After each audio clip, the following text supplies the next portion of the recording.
Je m'appelle Anne Clorec et j'ai un double cursus en fait, école de commerce et ressources humaines.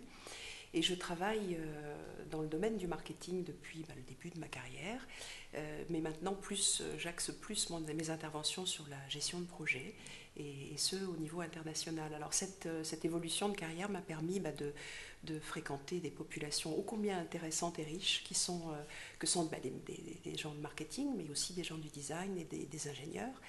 Et cette expérience qui a été relativement longue et qui continue bien entendu, me permet aussi d'intervenir dans des écoles de design et de faire passer un certain nombre de messages sur l'importance de la communication et de la collaboration entre ces trois métiers piliers qui nous permettent de rester innovants et de développer des produits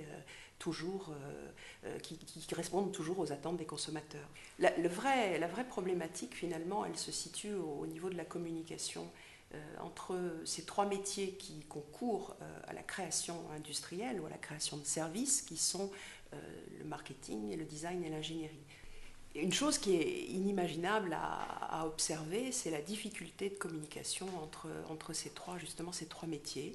Et vraisemblablement, c'est lié à plusieurs phénomènes. D'abord, il y a une question d'éducation et de formation, puisque chacune de ces écoles qui forment des futurs professionnels, finalement, ont peu de zones de recouvrement et peu de raisons de travailler ensemble.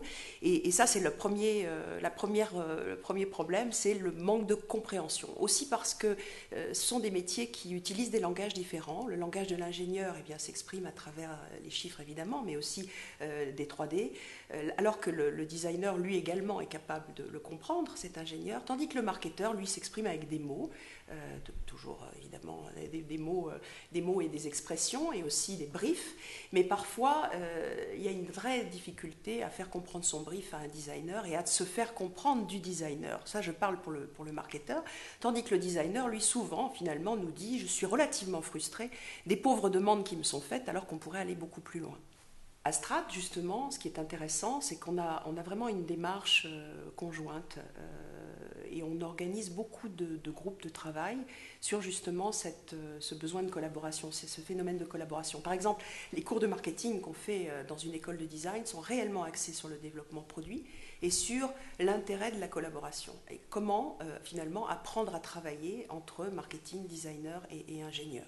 Et c'est très amusant parce que les designers ne comprennent pas au départ l'intérêt de ce type de démarche. Ils s'attendent plutôt à avoir des cours assez théoriques finalement sur ce que c'est que le marketing et sur ce que sont les consommateurs et leurs besoins.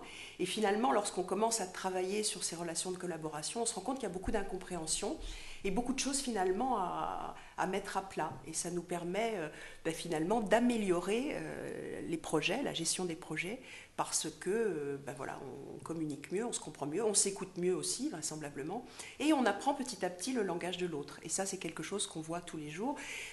Alors, c'est aussi sensible sur ce qu'on fait, par exemple, à Strat en 5e année, puisque on a une année vraiment très, très importante, qui est l'année des diplômes.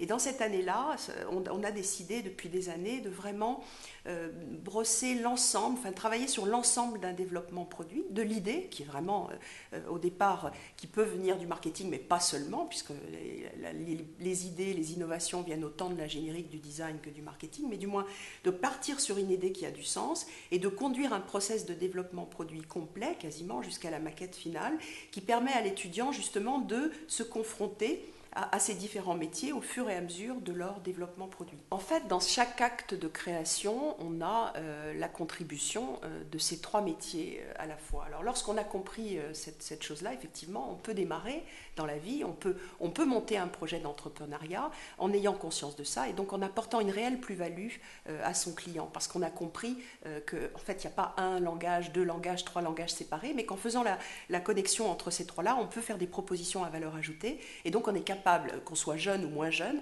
d'être un entrepreneur innovant, puisque finalement, aujourd'hui, notre plus-value aujourd'hui dans nos pays, c'est bien ça. Et donc, il y a une grande opportunité pour des jeunes et pour d'autres de devenir entrepreneur en ayant cette compréhension de l'intérêt de ces trois métiers dans le développement des produits et des créations en général.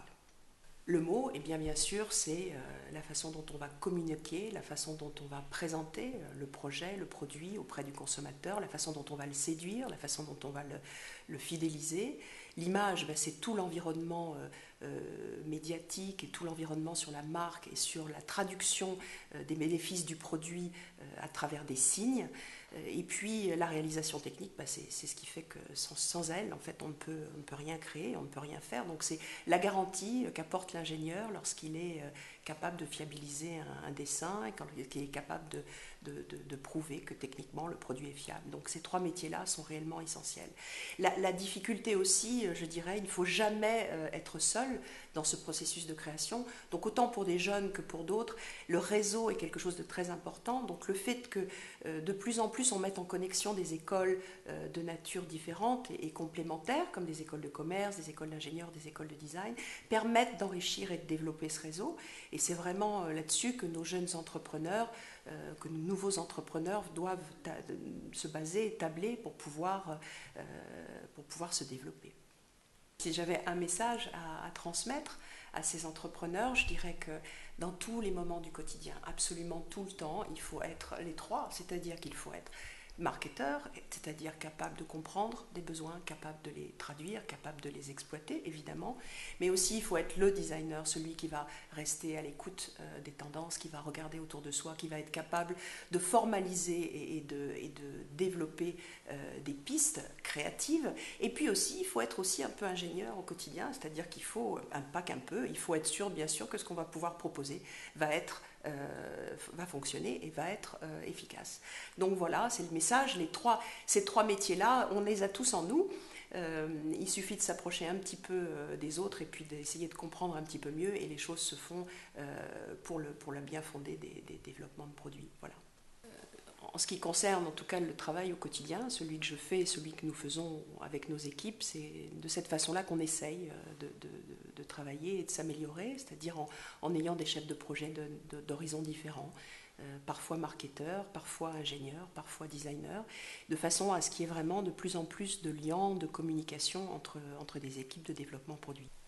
Dans la démarche pédagogique également que nous menons à Strat, nous essayons également d'accompagner les étudiants dans leurs projets professionnels. Je pense particulièrement au cursus master, où finalement nous recueillons au sein de l'école des profils extrêmement différents. Alors il y a des designers, des ingénieurs et des marketeurs. Et ces personnes se retrouvent avec un double bagage, un bagage soit marketing, soit ingénieur, soit et designer. Et on se rend compte de la difficulté aujourd'hui dans notre société finalement de positiver et de valoriser cette double compétence dans des carrières classiques, dans des métiers, dans des entreprises classiques. Finalement, cette double compétence n'est pas toujours bien comprise des entreprises. Et parfois, et souvent, et de plus en plus, l'entrepreneuriat permet justement d'exprimer et de valoriser de façon bien meilleure cette double compétence sur le marché aujourd'hui.